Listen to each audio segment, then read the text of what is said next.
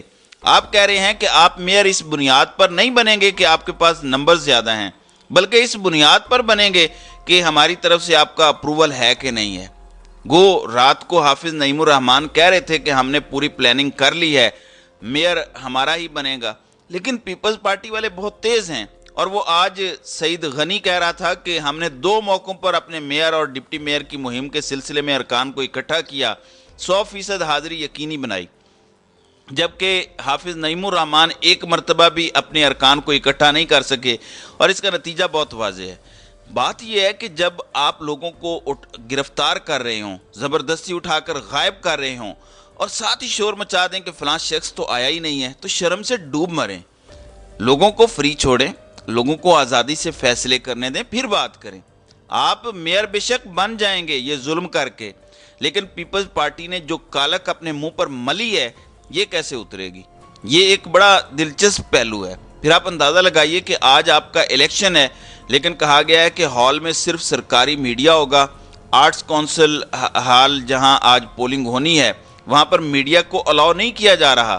ان کو کہا جا رہا ہے کہ یہ تمام لوگ یعنی تمام الیکٹرانک اور پرنٹ میڈیا ہال کے باہر سے کوریج کر سکتا ہے، اندر سے نہیں کر سکتا۔ اندر سے کرے گا تو ظاہر ہے حقائق باہر آ جائیں گے، اور حقائق تو چھپانے ہیں، حقائق کا تو قوم کو پتہ نہیں لگنے دینا۔ اور آپ یہ گھٹیا حرکتیں کر رہے ہیں اور آپ کو یہ نہیں پتا کہ آپ کا دشمن اس وقت کہاں پر کھڑا ہے۔ میں آپ کو ایک مثال دینا چاہتا ہوں کہ امریکہ کے جو قومی سلامتی کے مشیر ہیں، نیشنل سیکیورٹی ایڈوائزر، وہ اس وقت انڈیا کے دورے پر ہیں، اور وہ یہ بتا رہے ہیں کہ ہم امریکہ اور بھارت کے درمیان دفاعی ہائی ٹیک جیسے اہم شعبوں میں تجارت کو آسان بنانے میں حائل رکاوٹوں کو دور کرنے کے لیے تیار ہیں۔ اس کی وجہ بتانا چاہتا ہوں کہ 22 جو جون ہے اس میں نریندر مودی جو ہے وہ امریکہ کے دورے پر جا رہے ہیں۔ آپ اندازہ کریں کہ آپ کا دشمن کیا کر رہا ہے، وہ وزٹ کہاں پر کر رہا ہے۔ آپ مودی کے پچھلے 5 وزٹس نکال لیجئے یا اس وزٹ کو بھی شامل کر لیجئے، وہ کن ممالک کے ہیں، ان کی ایکٹیویٹیز دیکھیں۔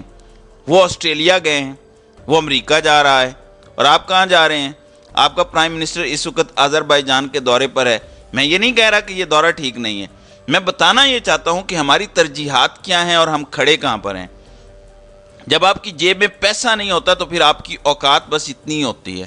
تو آپ اپنی سی ویز اپڈیٹ ضرور کریں، آپ ٹور ضرور کریں، لیکن اس کا کوئی پاکستان کو فی الحال فائدہ دکھائی نہیں دے رہا۔ اور پھر آپ نے بہت زیادہ مورے جمع کیے، اب وہ مورے بھی کھسکنا شروع ہو گئے ہیں۔ گو کہ رات کو جہانگیر خان ترین نے ایک ٹویٹ کیا اور انہوں نے بتایا کہ ڈاکٹر فردوس عاشق اعوان کو پارٹی کے نئے سینٹرل سپوک پرسن کے طور پر سینٹرل سیکرٹری انفارمیشن استحکام پاکستان پارٹی لگا دیا ہے۔ بالکل ٹھیک ہے، ڈاکٹر فردوس عاشق اعوان سے بہتر آپ کی ترجمانی بھی کوئی نہیں کر سکتا، یہ بڑی اچھی بات ہے۔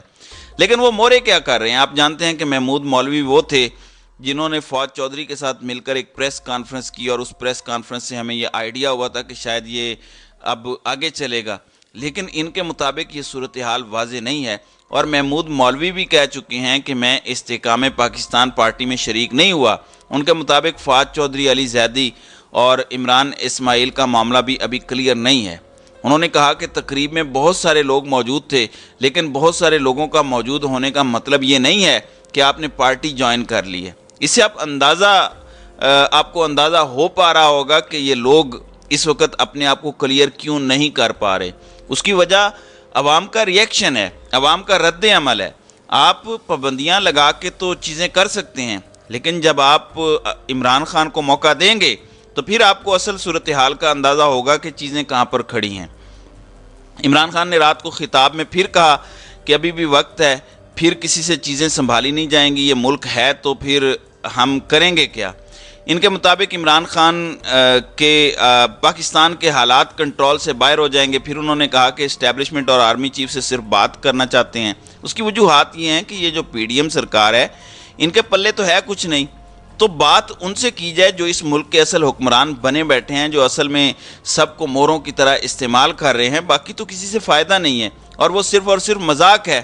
ظاہراً وہ بیٹھے ہوئے ہیں اور میرا نہیں خیال کہ وہ کوئی امپیکٹ ڈال سکتے ہیں یا اس سے کوئی چیزیں بہتر ہو سکتی ہیں۔ تو عمران خان نے اس بات کو دہرایا ہے۔ آپ شاید تھیوریٹیکلی اس بات کو غلط کہیں، مگر پریکٹیکلی حقیقت یہ اس وقت ملک میں جو کچھ ہو رہا ہے یہی طاقتور لوگ کام کر رہے ہیں۔ سیاستدان تو آرام سے کٹ پتلی بنے ان کے اشاروں پر ناچ رہے ہیں۔ تو یہ ایک حقیقت ہے جس کا ڈینائل نہیں کیا جا سکتا۔ تو ناظرین کرام، آپ کی اس ویڈیو کے حوالے سے کیا رائے ہے؟ آپ اپنی رائے کا اظہار کامنٹ سیکشن میں ضرور کیجیے گا۔